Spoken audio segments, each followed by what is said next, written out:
आज हम एक बहुत ही दिलचस्प चीज के बारे में बात करने वाले हैं, बोरेक्स वेनेटा। पर रुकिए, ये किसी इंसान की कहानी नहीं है, बल्कि एक लक्षण की जीवनी है। हाँ, सही सुना आपने, एक एहसास की कहानी जो किसी के मन और शरीर पर पूरी तरह से हावी हो जाता है। तो चलिए इस अनोखे लक्षण की दुनिया में थोड़ा और गहरा उतरते हैं। तो चलिए एक सवाल से शुरू करते हैं। अच्छा, सोचकर देखिए, झूलों में, सीढ़ियों से नीचे उतरने में और एक बच्चे को गोद से नीचे रखने में, इन सब में क्या बात कॉमन हो सकती है? सुनने में तो ये सब एकदम अलग अलग बातें लगती हैं, है ना? पर इसका जवाब वही है जो हमें आज के हमारे विषय के दिल तक ले जाएगा। और वो जवाब इस एक लाइन में छिपा है, नीचे की ओर गति का भय। बस यही एक एहसास, यही वो धागा है जो बोरेक्स वेनेटा की पूरी कहानी को एक साथ पिरोता है। तो ये जो नीचे जाने का डर है, ये सिर्फ किताबों में लिखी एक लाइन नहीं है। असल जिंदगी में ये कैसा दिखता होगा? मतलब रोजमर्रा की जिंदगी में ये डर सामने कैसे आता है? चलिए इसी को देखते हैं। ये डर ना लगभग हर उस जगह नजर आता है जहां जरा सी भी नीचे की तरफ मूवमेंट हो। जरा सोचिए, एक छोटा बच्चा है, उसे जैसे ही गोद से बिस्तर पर लिटाते हैं, वो जोर जोर से रोने लगता है। या कोई है जिसे झूला झूलते हुए या यहां तक कि नाचते हुए भी बेचैनी होने लगती है। सीढ़ियों से उतरना तो जैसे एक बड़ी चुनौती हो, या घुड़सवारी करना, मतलब हर वो काम जहां नीचे जाने का एहसास होता है, वो एक अजीब सी घबराहट पैदा कर देता है। और इन सब की जड़ एक ही है, वही नीचे जाने का डर। लेकिन बात सिर्फ इस नीचे जाने के डर पर ही खत्म नहीं होती। असल में ये डर तो एक बहुत बड़ी तस्वीर का बस एक छोटा सा हिस्सा है। एक ऐसे मन की तस्वीर जो हर वक्त, हर पल बस घबराया हुआ सा रहता है।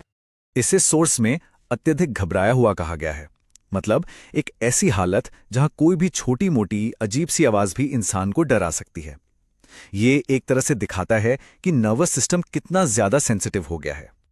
और सुनिए, ये आवाजें कोई बहुत बड़ी नहीं होती, जैसे कोई धमाका हो गया हो। नहीं, ये तो बस एक हल्की सी खांसी, एक छींक, यहां तक कि माचिस जलाने की आवाज, इतनी मामूली सी आवाज भी डरा देती है। आप सोच सकते हैं कि सेंसिटिविटी का लेवल क्या होगा। ये घबराहट दिन में तो है ही, रात में नींद में भी पीछा नहीं छोड़ती।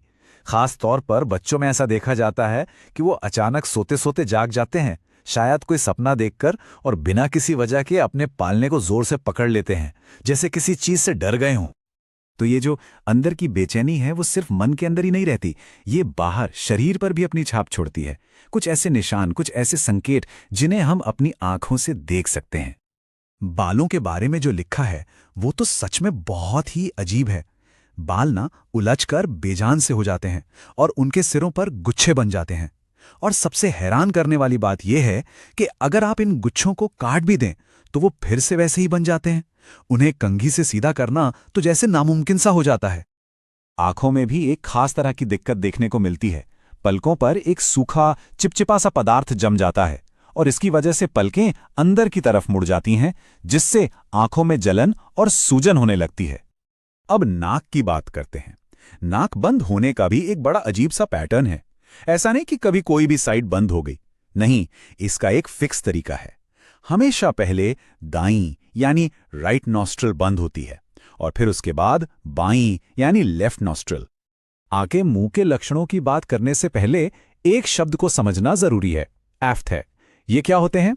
ये मुंह के अंदर होने वाले छोटे छोटे बहुत सेंसिटिव छाले या घाव होते हैं, इतने नाजुक कि अगर उन्हें छुआ जाए या कुछ खाते वक्त टच हो जाए तो उनमें से खून आने लगता है।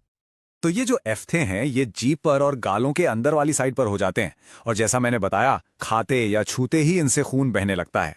इसके साथ ही मुंह एकदम गर्म और सूखा सूखा लगता है और प्यास भी बहुत लगती है। ये इतने दर्द भरे हो सकते हैं कि छोटा बच्चा तो दूध पीना भी छोड़ देता है। तो ये तो हो गए बाहरी लक्षण, लेकिन ये कहानी सिर्फ स्किन और बालों तक ही नहीं रुकती। इसका असर शरीर के अंदरूनी सिस्टम्स पर भी काफी गहरा पड़ता है। जैसे कि यूरिनरी सिस्टम में एक बहुत ही खास लक्षण देखने को मिलता है। बच्चे को बार बार पेशाब आता है और पेशाब करने से ठीक पहले वो जोर से चीखता है। ये चीख या तो दर्द की वजह से हो सकती है या फिर डर की वजह से। महिलाओं की बात करें तो ल्यूकोरिया यानी जिसे सफेद पानी भी कहते हैं, उसके भी कुछ खास लक्षण बताए गए हैं। ये काफी गाढ़ा स्टार्च जैसा होता है, लेकिन सबसे अलग बात है इसके साथ होने वाला एहसास। ऐसा लगता है जैसे शरीर से गर्म पानी बह रहा हो, और ये प्रॉब्लम पीरियड्स के बीच में 2 हफ्तों तक चल सकती है। और हाँ, स्किन के बारे में भी एक बात कही गई है। इसे अनहेल्दी यानी अस्वस्थ बताया गया है। इसका सीधा सा मतलब यह है कि अगर कोई छोटी मोटी चोट भी लग जाए तो उसमें भी पस पड़ जाता है और वो जल्दी ठीक नहीं होती। तो ये थे सारे लक्षण। अब सवाल ये उठता है कि क्या कोई ऐसी चीजें हैं जिनसे ये तकलीफें बढ़ जाती हैं या फिर कम हो जाती हैं? होम्योपैथी की भाषा में इन्हें मोडालिटीज कहते हैं। चलिए इन्हें समझते हैं। तो देखिए, कौन सी चीजें हैं जो हालत को और खराब करती हैं? सबसे पहले वही नीचे की ओर गति, ये तो हमारा मेन पॉइंट है ही।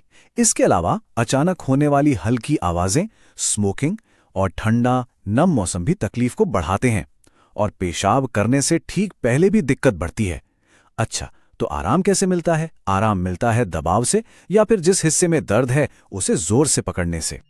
और आखिर में चलिए ये भी देख लेते हैं कि ये पदार्थ दूसरे पदार्थों के साथ कैसे काम करता है, मतलब इसका एक तरह का सोशल नेटवर्क कैसा है। देखिए, हर चीज का एक सिस्टम होता है। बताया गया है कि बोरेक्स कुछ दवाओं जैसे कैल्केरिया या सल्फर के बाद दिया जाए तो अच्छा काम करता है, और कभी-कभी इसके बाद आर्सेनिकम या फॉस्फोरस जैसी दवाएं अच्छा काम करती हैं। लेकिन एक बात जो बहुत जरूरी है वो ये कि ये सिरका और शराब के साथ बिल्कुल भी कंपैटिबल नहीं है, मतलब इनके साथ इसका इस्तेमाल नहीं करना चाहिए। बस ये जानकारी इस पूरी प्रोफाइल को कंप्लीट करती है। तो ये सब जानने के बाद एक सवाल मन में आता है, क्या ये सिर्फ एक मेडिकल प्रोफाइल है, या फिर जैसा हमने शुरू में कहा था, ये एक भावना की, एक एहसास की जीवनी है, एक ऐसा डर जो इतना गहरा है कि वो इंसान के पूरे शरीर और मन पर अपनी छाप छोड़ जाता है? इस सवाल के साथ मैं आपको छोड़ता हूं।